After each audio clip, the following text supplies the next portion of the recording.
Hi guys, KO here. Welcome to Turmeric and Tequila, where we are working to inspire positive, radical social evolution.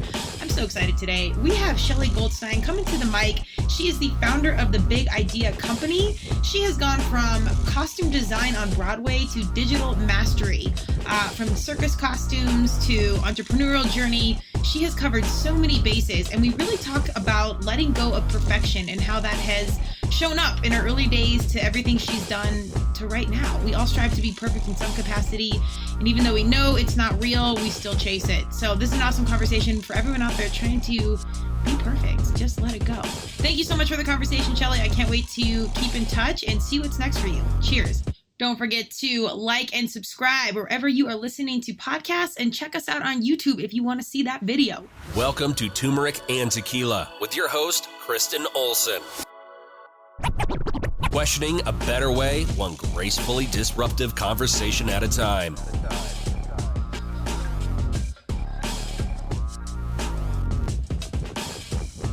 Welcome to Turmeric and Tequila. I'm very excited. We are at another PodMax event. Shout out to On Air Brands. First interview of the day. We are kicking it off early here in Colorado.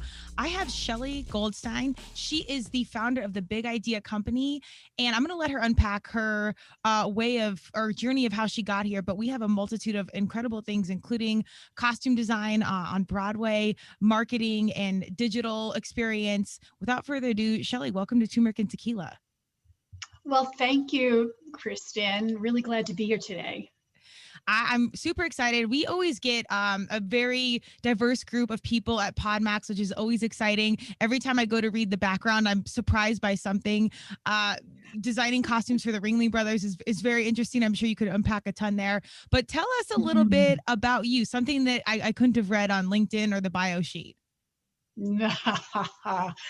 Well, the interesting thing is I was never that kid that drew within the lines. So it will be a very exciting journey, or it has been for me. So maybe unpacking it'll be more exciting. But, you know, starting out as a young kid, as early as I can remember in kindergarten, my teacher would send me home with notes to my mother saying, I've never seen a kid this young rip up her artwork because it wasn't perfect.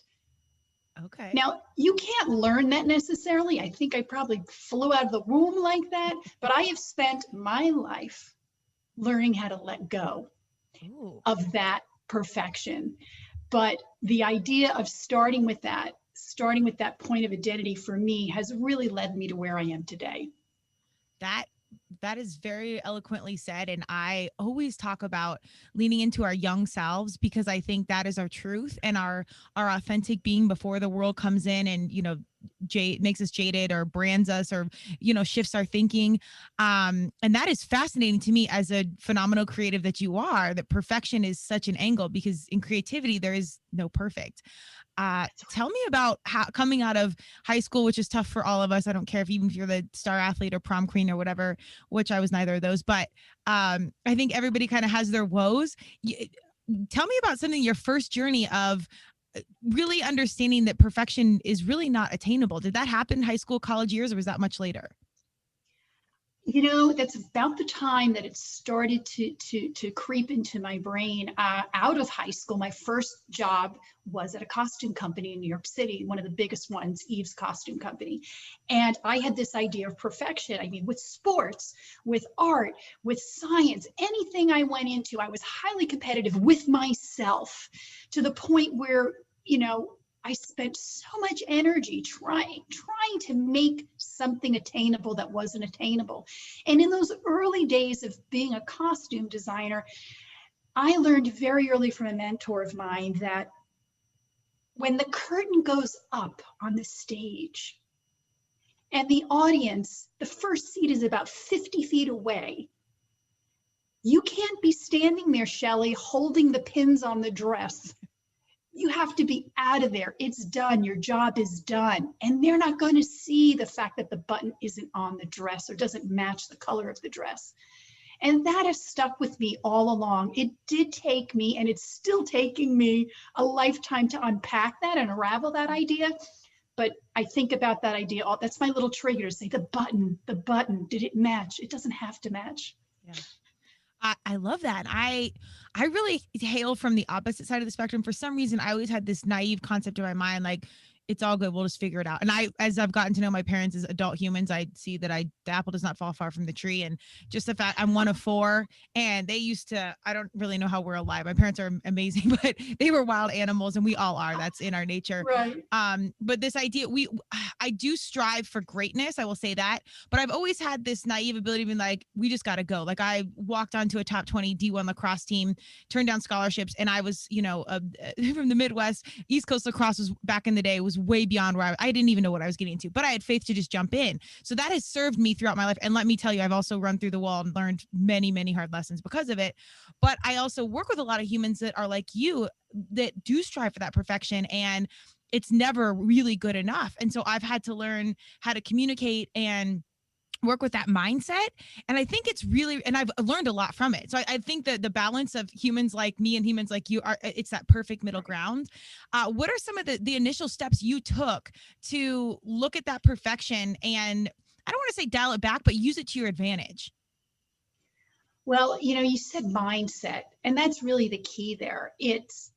Mindset is an interesting word because you set your mind to something is what we assume that really is all about. But the truth is, it's being flexible, being open to the change, being open to, and you even just mentioned something about this, just jumping off, letting something happen to you. The unknown is exciting. So as an athlete, I was a very aggressive skier, and my thrill was just looking at the edge and just going for it and figuring out, I couldn't wait to just be in the air and then look down, attack it. What's underneath me? I never wanted to know before that.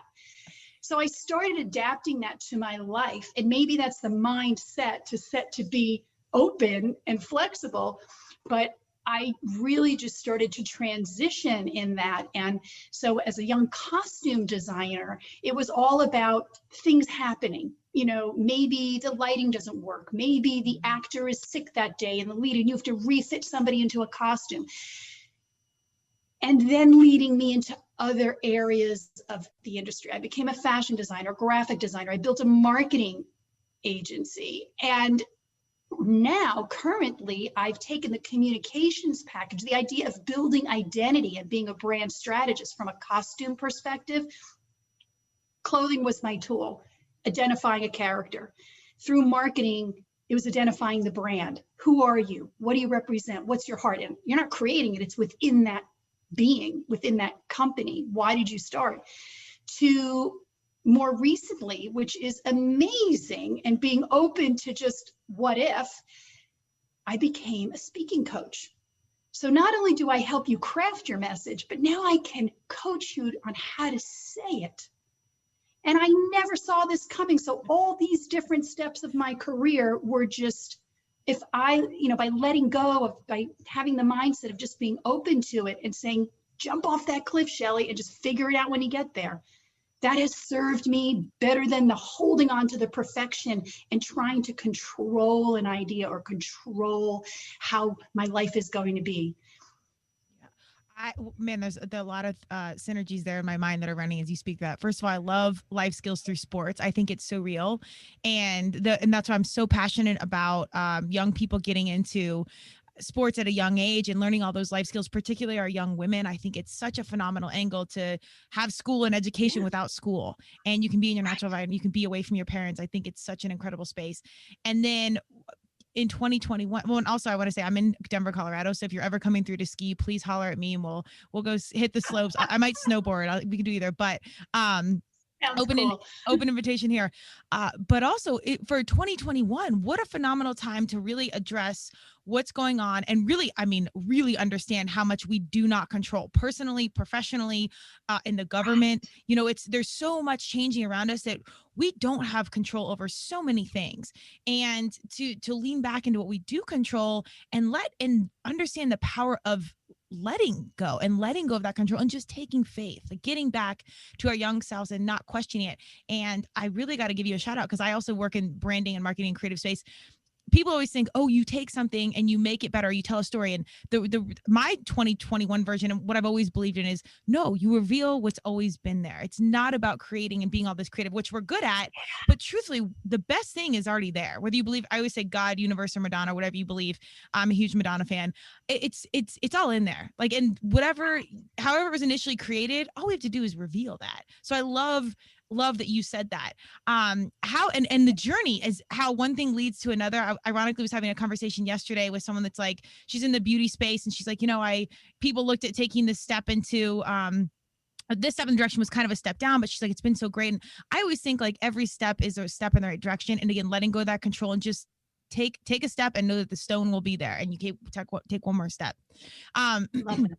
After you're doing the costume design and the marketing company and now speaking, which of these pieces thus far has really been your favorite, or you felt most like yourself? Wow. It's interesting because I really felt like so much of me was in each component. The speaking is interesting because it is about verbal self-expression. The costume design was a different tool for that of self-expression because there was a little bit of me in all of that. And the same thing with marketing and graphic. I put my spin into all of these things. But I would have to say most, I am always foremost and always will be a costume designer at heart. It's all about dressing the character.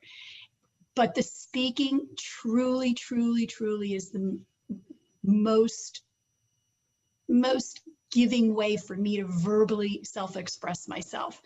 I'm feeling so comfortable here, completely trusting of it. And it just feels really good. I don't know if that's because of where I am in my life and all the things I've been through. Hindsight's 20/20. Well, we won't go there, but you learn as you go along. When your 20s are in one type of mindset, but I've arrived at a point or a place where it just feels really good. That's amazing. I agree. It's so funny that, you're creating a character with fashion design, creativity, which my long-term goal at some point, New York, there's some peace in my heart. I'm a Colorado kid, but I just adore New York City and the pace and the aggressiveness. And I love it all.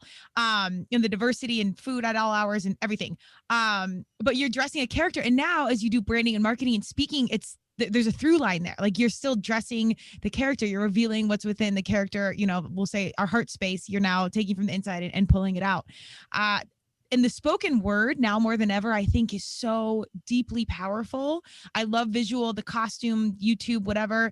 You see Clubhouse now and these apps that are just voice coming out, and you see words of our leaders in our government, how much each word really, really matters. So I think there's such an important space for conversation, but then really intentional conversation through speaking. It's so deeply powerful. Do you think that all of this skill set has come right on time, not only for you as you're in full alignment, it sounds like, but also for our world? Like, and you see, isn't it kind of ironic to you that now in 2021, the spoken word is so important, and here you are? In a miraculous way. Absolutely, Kristen. I mean, I, as a marketer and a branding strategist, have been online for so long, since the early 2000s, when websites were splash pages, and there was this little thing called MySpace that everybody was interested about, right? Yes. Musicians and athletes. And here we are, where the entire world, from, senior citizens to kids in school, everybody is online. And these are really challenging times. They're challenging in a negative hardship way, and they're challenging in a very positive growth way. And I think we're all experiencing a little bit of both. We're not immune. And one thing that this time has done, yes, everything's culminated and come together, and we're adjusting, because man is the most adaptable creature. Mm-hmm. As much as we resist, we're adaptable. And if people are Luddites or have challenges with digital or computers, we're all here dealing with it. Yeah. And that's the beauty of it. So yes, I think it's miraculous that it all came together in a package, and it is changing where we are and who we are and how we communicate. And you're right, we are reliant more now than ever on the spoken word. Mm-hmm. And if you think back to the days of pre-television and all that, what is what happened back then? It was radio. Yeah. And think of where people's minds were at that time in radio. They listened. They listened. And what happened in their mind, their imagination was theirs, their story, their truth, their version. But it was listening. And perhaps over the last decades, with the onset of technology and social and this and that, perhaps we've learned to listen less. Yeah. And that's maybe how we got where we are today. And maybe this time is teaching us to listen more. I certainly, ironically, do that with speaking. Speaking is about listening more. Absolutely. Well, communication, I think in any relationship, personal, professional, your coach, your boyfriend, your whatever, that listening piece, and not just hearing it, but genuinely listening. People are telling you how they feel, what they're doing. It might not be super clear communication, but the message is there. And I agree with you. I think that listening component has really gone out. Although I will say, even in, very surface level examples, you see homes being built with audio rooms where there's no TV. You just listen to podcasts or music, and the vinyl's coming back. Like, again, I think our young humans are coming to the table asking these deeper questions long before I did, and questioning a better way. And that's why I'm so passionate about turmeric and tequila and speaking and the spoken word, because I deeply believe that conversation and communication is our key to a better world. And there's deep power in that, and people are actually listening. Right. I couldn't agree with you more. All about the listening. Isn't that funny? Yeah, it is. Exactly. I will tell you though, my college coach was like, yo, you don't listen. And I was like, what? Because I didn't really get it yet. And like you said, there's things you just have to like grow up and learn. And I was never great with it. I was a good kid. Like, that's why I'm an entrepreneur. I love, give me the work. We'll do it. You don't need to micromanage me. But telling me what to do it's a very hard concept that I'm still trying to embrace. But that's why you just build a business and do it your way, but pack a helmet. And it sounds like you were really good at, even though you were control and, or perfection was a piece. It sounds like you were okay taking these leaps, like the skiing metaphor of jump, because these are very different industries. While there's a through line, there's some like power in the leaps you are making. Yes, people have always said to me, "Oh my God, that's the bravest thing," or yeah, "How did you do that?" I mean, one day I was in the, after costumes, when I was doing costumes, I had gone to meet some friends of mine for lunch. The circus was at Madison Square Garden, which is in the heart of Manhattan Island. And the garment center is right around that area. And I was meeting my friends for lunch. And there I was walking across the street, and a clown in full regalia, the orange wig, the big nose, the floppy shoes, comes running across the street. Shelley! Yes. I nearly died, because here I was walking with a bunch of suits, and it just threw me for a loop. And they said, "Oh my God, you were like, how did you work for the circus? That's so brave. And look where you're going now." And it's just, I never really clicked with that, because it just felt like that was where I would go. And I said, that looks really interesting. I would grab onto a nugget and say, let's go with it. So I've had both those plays in my head: organizational, perfection, direction, control, and letting go, and wild free spirit. And I've learned how to better fuse that and flow with it, because I think there are times in our life where you need a little bit of both. And I learned to manage that energy and that idea and that inner dialogue over the years. Well, you could not have teed up turmeric and tequila any better than you just did, because that's literally, it's the juxtaposition of being all things. And I think we get caught up because society tells us we're supposed to be the suit, or we're supposed to be the creative. And but humans are fascinatingly complicated with their little beautiful idiosyncrasies that they do that you can't even explain. And being all those things, that's what's real. So just, I always tell people, embrace the brand. Like, that's, you work out and then you have a beer. Like, that's you. That's what it is. So I think that's amazing. And maybe that's a goal of mine, to have a clown one day be like in New York. I feel like you're like the famous person in New York. There's clowns coming after you. And yeah.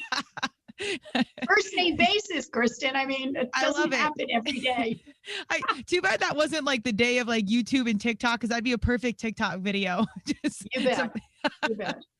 Well, tell me a little bit about the Big Idea Company. Like, how it sounds like we're in the space now where all of this has come to fruition. Tell us about it. So what's really, really interesting is having a design background. I was on a project actually at MGM. I was helping them with their Pink Panther brand, bringing it to ready to wear sort of world. And I walked into a room with all of these people sitting at computers, digitally typing away and designing stuff on the computer. And I was like, what is that? And I had to learn it.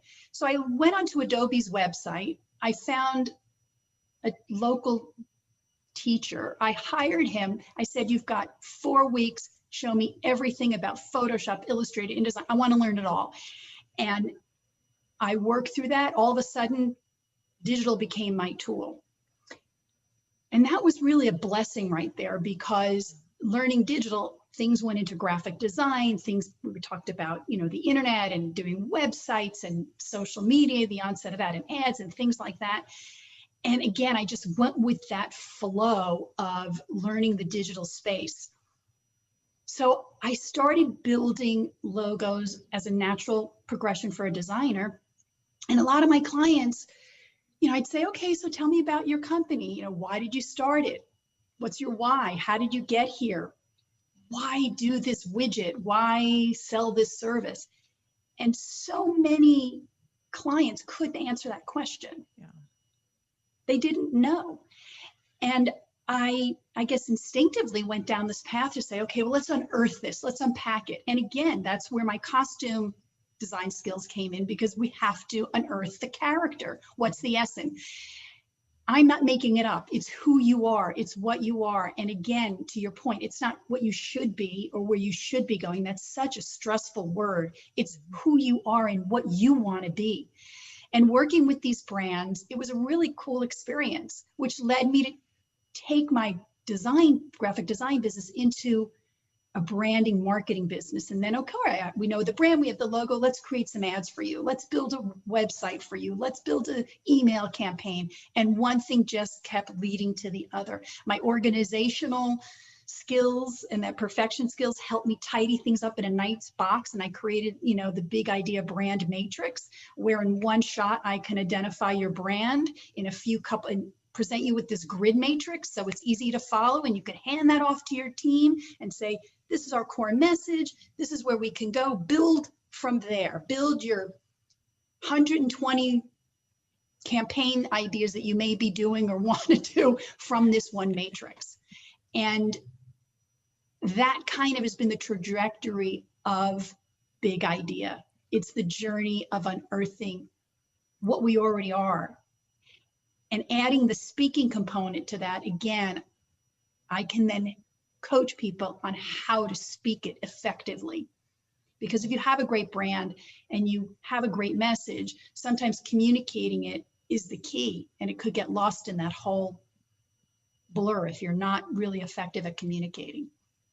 Absolutely. And I think that's, again, a metaphor for everything. You can have the most beautiful or educated or dialed in or whatever it is in your best art, if you can't communicate that to the rest of the world, it's lost with everything else. So that communication piece, again, is so deeply important. And it can come from a business space of, this is my business, is how I monetize things, so I pay my bills.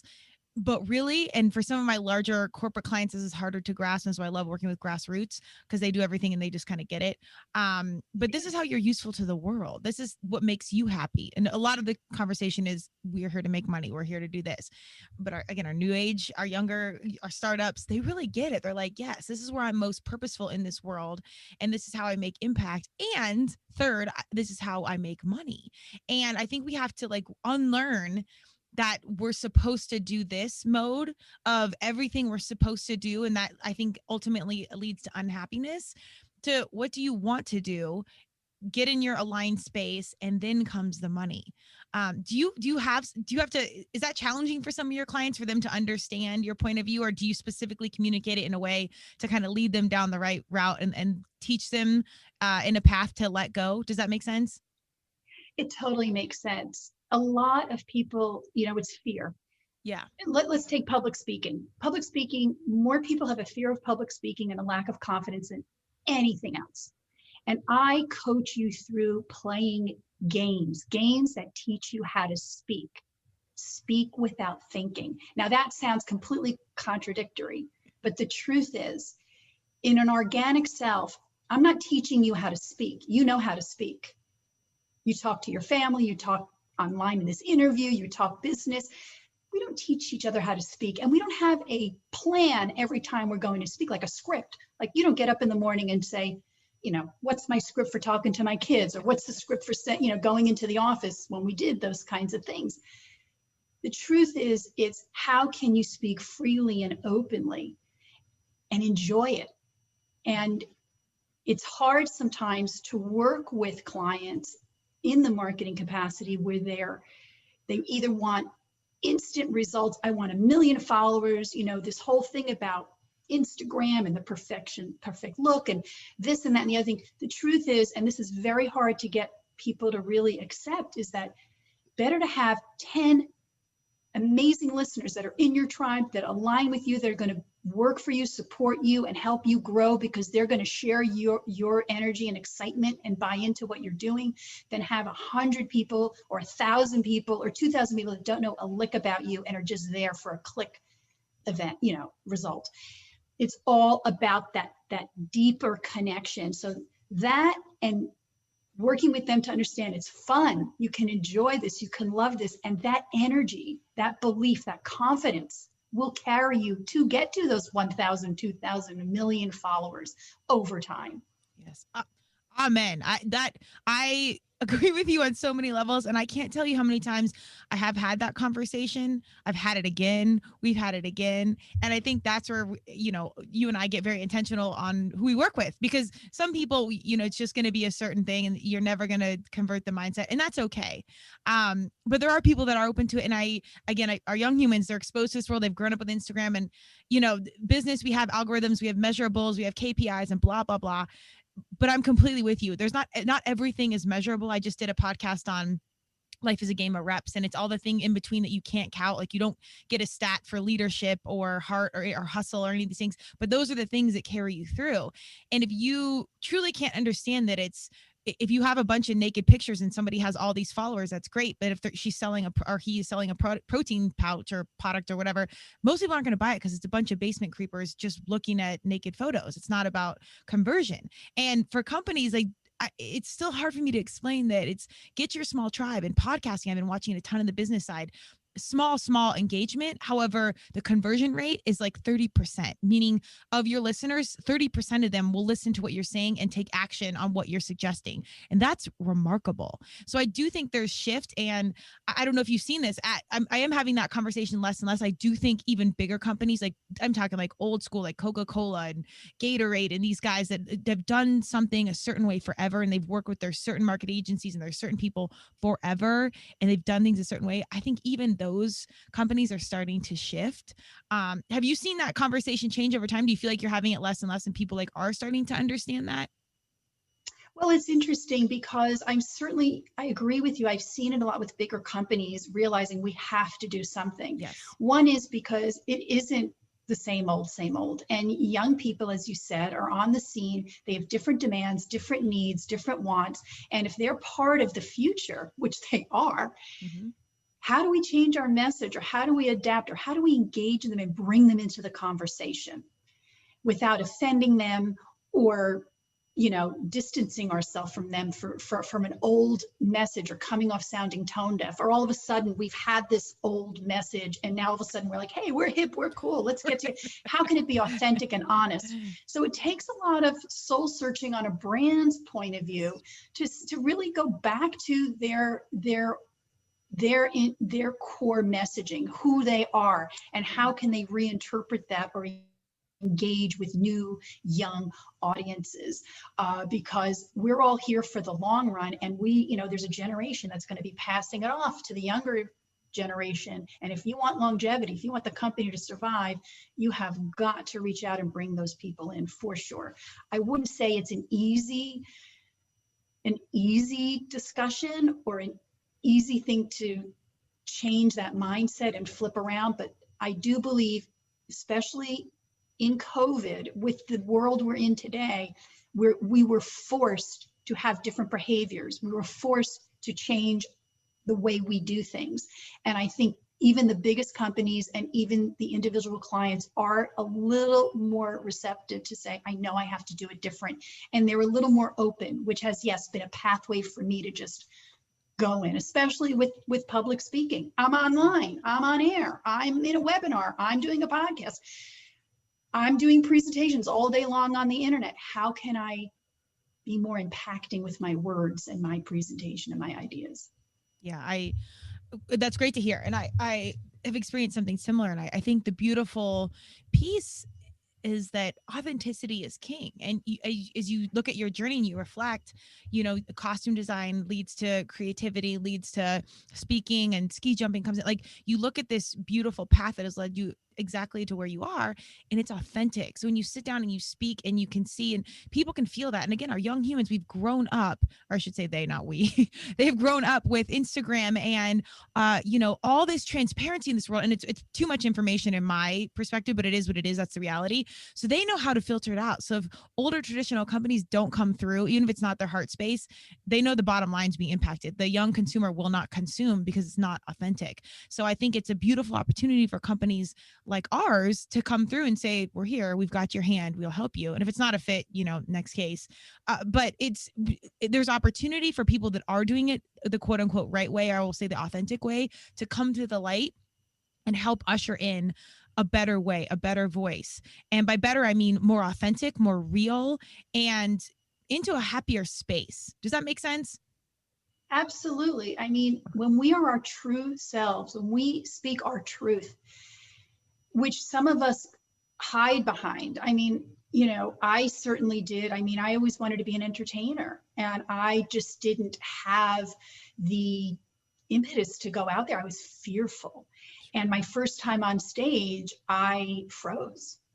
And that, I lost my train of thought. I blacked out. I couldn't, not blacked out, fell out, but I blanked out and didn't remember my lines. And it was so traumatizing that, costume was behind the scenes. I was behind a guarded, mask, or I was a persona.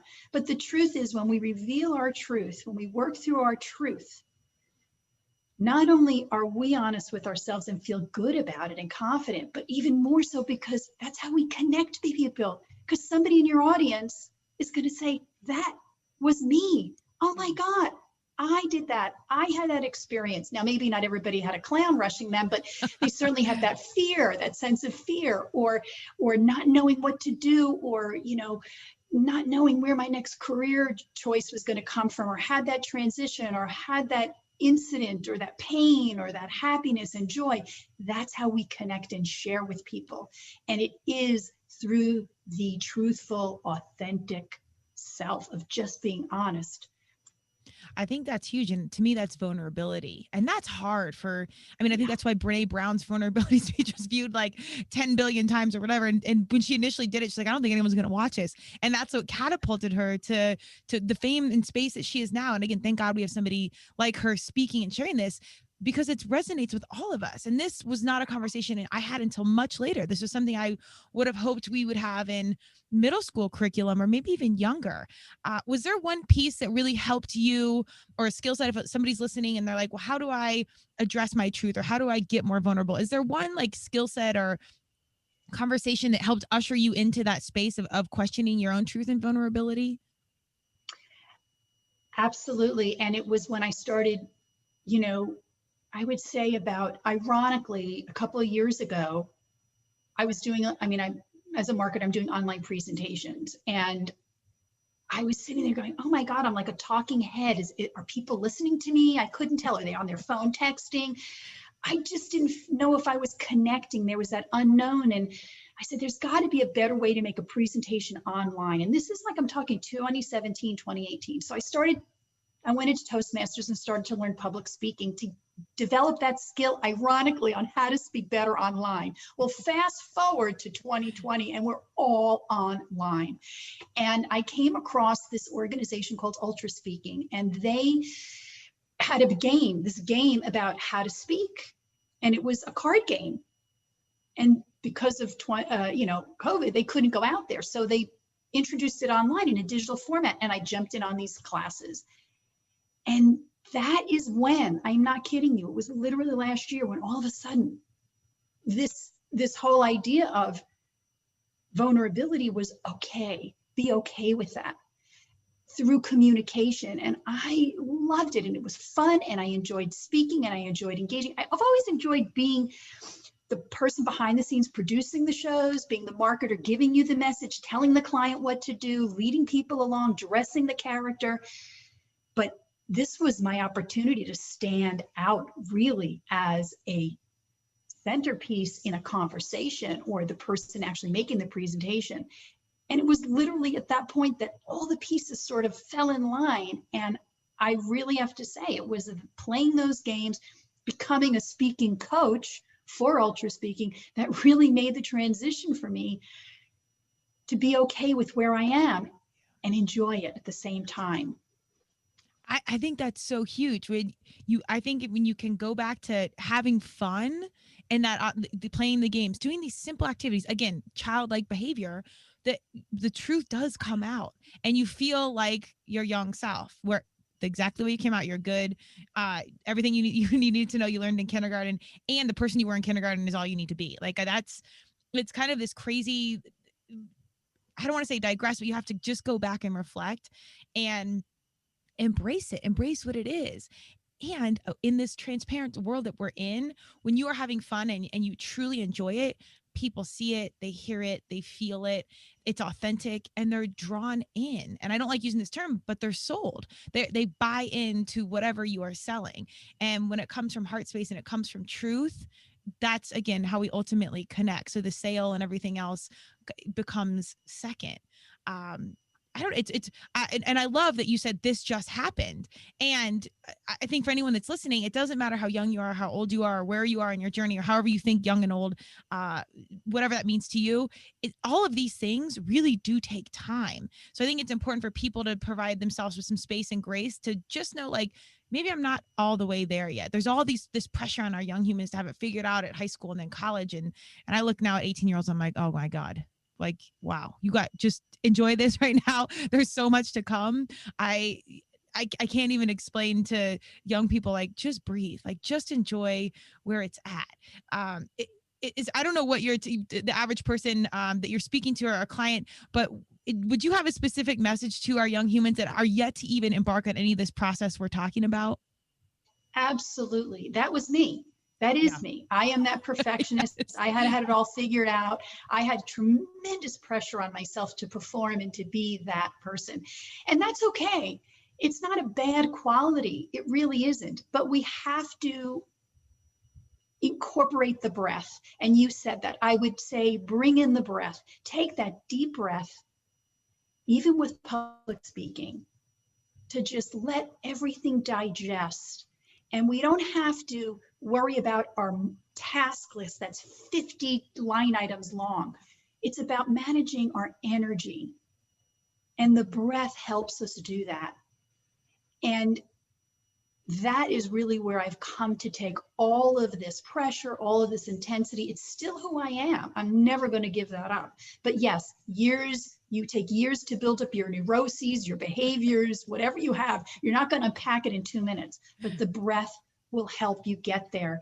And it's taking a lifetime of a career and bringing me to a new place and not always having the answers and not always having it figured out. Yeah. That is one thing I would give the young listeners today, and any age listeners. Yeah. For that matter. There's we ironically discussed a line on my website.